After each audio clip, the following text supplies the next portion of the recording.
मुंबई महापालिकेत महायुतीचाच महापौर होणार, मुख्यमंत्री फडणवीस ठाम। तर कल्याण डोंबिवलीत भाजप आणि शिवसेनाच प्रमुख पक्ष, फडणवीसांचं विधान। लहान मुलं पळवणाऱ्या टोळ्यांबाबत राज ठाकरेंचे मुख्यमंत्री फडणवीसांना पत्र, विधिमंडळात चर्चेसह ठोस कारवाई करण्याची मुख्यमंत्र्यांकडे मागणी। मुंबईतून दिवसाला 4 ते 5 मुली बेपत्ता, 10 महिन्यात अल्पवयीन मुलींच्या अपहरणाचे 1187 गुन्हे नोंद। तर 90% पेक्षा जास्त बेपत्ता मुलं सापडतात, फडणवीसांची माहिती। तुटेपर्यंत ताणलं गेलं, आता थांबलं पाहिजे, अनौपचारिक चर्चांदरम्यान रायगडच्या पालकमंत्री पदाबाबत अजित पवारांचं मोठं विधान। उदय सामंत, तटकरे आणि गोगावलेंची चर्चा, लवकरच निर्णय घेणार, अजित पवारांची माहिती।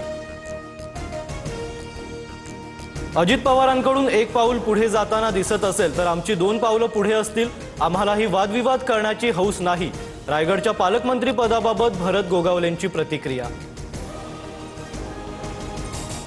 पुणे जमीन व्यवहार होत असताना अधिकाऱ्यांनी नकार द्यायला हवा होता, अधिकाऱ्यांनी त्यावेळी कागदपत्र तपासणं गरजेचं होतं, पत्रकारांसोबतच्या अनौपचारिक गप्पांदरम्यान अजितदादांचं वक्तव्य। अजित पवारांच्या पुत्रानं गुन्हा केलाय, अजित पवारांनी आता रंगसफेदी करू नये, पुण्यातील जमीन गैरव्यवहार प्रकरणावरून संजय राऊतांची टीका। तर फडणवीसांनी दिल्लीत येऊ नये म्हणून शहांकडून शिंदेंना ताकद, राऊतांचा दावा। उपमुख्यमंत्री शिंदेंची आमदारांशी 1 to 1 चर्चा, विकास कामांसाठी निधी कमी पडणार नाही, याबाबत चर्चा। ठाकरेंच्या शिवसेनेला कामातून उत्तर देण्याच्याही सूचना, सूत्रांची माहिती। महापालिका निवडणुकीत महायुती एकत्र येण्याचं ठरलं, मात्र जागा वाटपात अडचणी, जागा वाटपाचा फॉर्म्युला निश्चित करणं कठीण, महापौर कुणाचा आणि इतर पदांबाबत काय, याबाबत महायुतीत तिढा कायम। रवींद्र चव्हाण आणि एकनाथ शिंदेंच्या बैठकीत बीएमसीसाठी महायुतीचा फॉर्म्युला ठरला, भाजप 130 ते 140 जागा लढण्यावर ठाम, शिंदेंच्या शिवसेनेला 80 ते 90 जागा देणार, सूत्रांची माहिती। कल्याण डोंबिवलीत भाजपला किमान 55 ते 60 जागा हव्या, शिंदेंच्या शिवसेनेचा भाजपच्या मागणीला विरोध होण्याची शक्यता, सूत्रांची माहिती। पुणे महापालिकेसाठी आमच्याकडे 165 उमेदवार तयार, आमचं राजकारण पुणेकरांच्या हिताचं असेल, तरुण चेहऱ्यांना संधी देणार, धंगेकरांची माहिती। बार्टी आणि सारथीच्या विद्यार्थ्यांच्या पीएचडी साठीच्या प्रवेशावर मर्यादा घालणार, किती विद्यार्थ्यांना मेरिटवर प्रवेश द्यायचा यावर मर्यादा घालणार, उपमुख्यमंत्री अजित पवार यांची विधानसभेत माहिती। वनतारासारखं ठाण्यात सूर्यतारा करण्याचं ठरवलंय, लवकरच मार्ग निघेल, गणेश नाईकांचं विधान।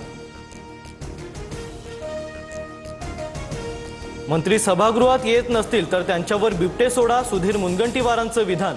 तर मुनगंटीवारांना मंत्रिपद न मिळाल्याची मनात खदखद, भाजप आमदार आशिष देशमुखांची टीका।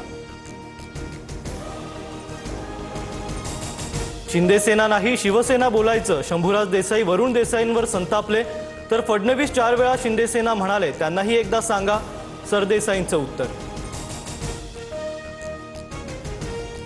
हैदराबादच्या राजमुंद्रीवरून दुसऱ्या कंटेनरमधून आणखी 350 झाडं नाशिकमध्ये, 15,000 झाडं सोमवारी शहरातील विविध भागात लावली जाणार, मात्र तपोवनातील वृक्षतोडीला पर्यावरण प्रेमींचा विरोध कायम। साताऱ्याच्या सावरी गावात मुंबई क्राईम ब्रांचचा छापा, एका शेडखाली एमडी ड्रग्ज बनत असल्यानं कारवाई केल्याची माहिती, 4 जण ताब्यात। तर ही जागा उपमुख्यमंत्र्यांच्या जवळच्या व्यक्तीची आहे का, हर्षवर्धन सपकाळांचं ट्विट। उद्या मध्य पश्चिम आणि ट्रान्स हार्बर रेल्वे मार्गावर मेगा ब्लॉक, मध्य रेल्वेवर माटुंगा ते मुलुंड, पश्चिम रेल्वेवर बोरिवली ते गोरेगाव, तर ट्रान्स हार्बर मार्गावर ठाणे ते वाशी दरम्यान ब्लॉक असणार। डॉलरच्या तुलनेत रुपयातील घसरण कायम, रुपयाचा नवा नीचांक, भारतीय रुपया अमेरिकन डॉलरच्या तुलनेत 90.56 रुपयांवर। सोन्याच्या दरात 1,700 रुपयांची, तर चांदीच्या दरात 8,000 रुपयांची घसरण, सोन्याचे दर जीएसटीसह 1,35,445 तोळा, तर चांदी 1,93,000वर। अवकाशात आज आणि उद्या प्रकाशाची आतषबाजी होणार, उल्का वर्षाव पाहता येणार, विश्वभारती केंद्राची माहिती, खगोलप्रेमींसाठी मोठी पर्वणी। भारत रशियाकडून तेल खरेदी करत असल्यानं अमेरिकेनं भारतावर अतिरिक्त 25% टॅरिफ लावलं। अमेरिकेकडून आता भारतावर एकूण 50% टॅरिफ। कोलकात्याच्या कार्यक्रमातून मेसी लवकरच निघून गेल्यानं चाहते संतापलेल्या चाहत्यांनी पाण्याच्या बॉटल फेकल्या। मेसीला न बघायला मिळाल्यानं चाहते मैदानावरच आक्रमक।